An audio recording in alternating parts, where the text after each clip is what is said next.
Bob Lazar's story is one of the most credible, yet least spoken about UFO stories to date, despite all the evidence proving that he worked on alien spacecraft in an effort to understand how they worked.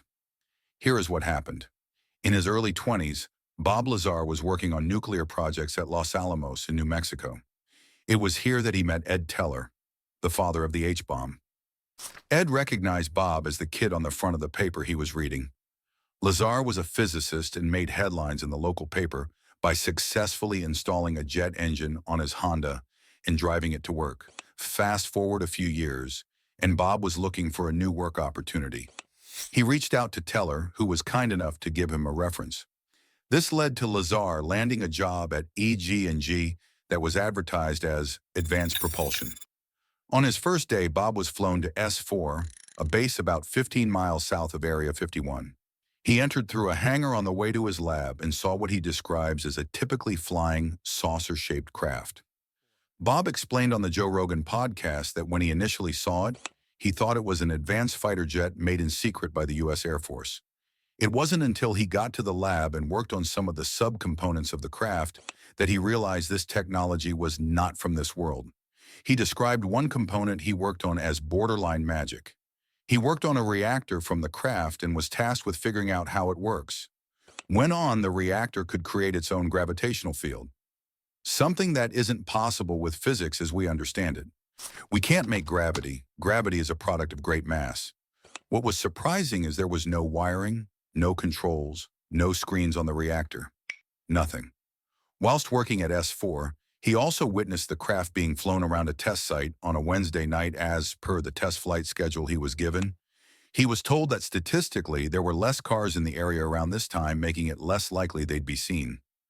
Lazar also recalls a day where the bay doors between each of the hangars opened momentarily, and he saw 8 other unique aircrafts. He explained that these crafts vary in size and shape. One of the UFOs had visible damage to the outer shell. Bob wasn't sure whether this craft had been shot down or if another team were performing tests on the materials. In 1989, Bob and his lab partner discovered that the UFO they were working on was powered by element 115, which at the time was not on the periodic table. In fact, it wasn't until years later in 2003 that the element was added to the periodic table and renamed moscovium after the Russian scientists that synthesized it. The U.S. government denied its existence in an effort to discredit Bob once he'd left the program and publicly told his story, which leads to the next chapter of Bob Lazar's story. In order to work on top-secret government programs, you must have security clearance, which includes agreeing to have your phone tapped and your conversations recorded. Unbeknown to Bob, his wife at the time was having an affair. Unsure how this would affect his mental state and stability at home, Lazar was ordered not to come into work for a while without explanation. Unsure of his future, he gathered a few of his close friends and told them what he'd been working on. One night he took them out to the desert to witness a test flight to prove his claims. He did this a few times with various friends and ended up becoming quite complacent. Eventually he got caught and brought in for questioning. It was then they made Bob aware of his wife's affair and let him go from the project.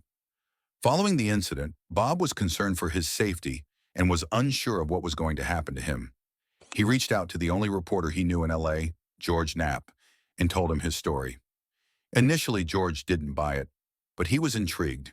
He set out to gather evidence and in doing so discovered that everything Bob had told him was true.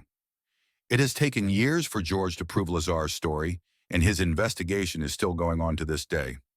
Upon leaving the project, the U.S. government erased all traces of Bob. He was erased from the records at Los Alamos Labs. The government claimed for decades he had never worked there. That was until George Knapp discovered a Los Alamos National Laboratory phone book from 1982, which clearly features Bob's name inside.